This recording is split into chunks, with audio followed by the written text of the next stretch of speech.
Airport, please. Okay, you off anywhere nice? Oh, just away. I'll find out when I get there. Most of my passengers today have been telling me horror stories as it's Halloween.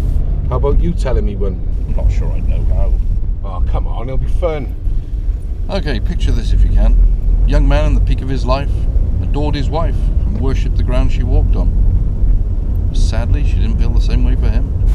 So this one day he comes home from work, and there she is, drunk as you like, waiting in the hall to have a go at him when he gets in through the door. That's when she went ballistic, kicking and punching in a fit of screaming hysteria. And get this, she runs into the kitchen and grabs this huge carving knife. She swings for him. Of course, he's desperately trying to dodge the blows until eventually she stabs him on the top of his arm. Well, he saw red, lost the plot, didn't he?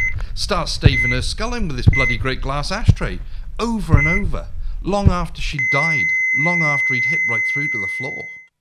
Don't get me wrong, he was devastated. Dropped down beside her, held onto her hand and wept. So then, in a moment of madness, he thought maybe, just maybe, he could dispose of the body and make out that they both moved away.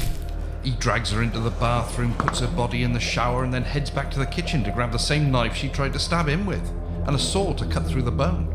Then, calm as you like, he sets about dismembering her one bit at a time.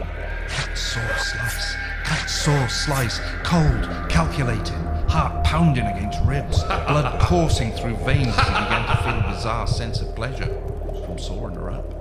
Well, once he'd finished cutting her up, he loaded her up into some black bin bags, stacked her in the boot of his car, and drove to the docks. He then dumped her in the water and watched as she slowly sank to the bottom.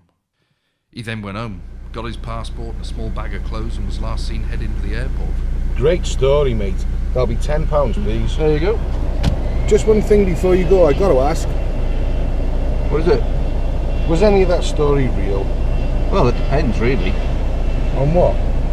On whether or not they find her. Good night. Oh, happy Halloween.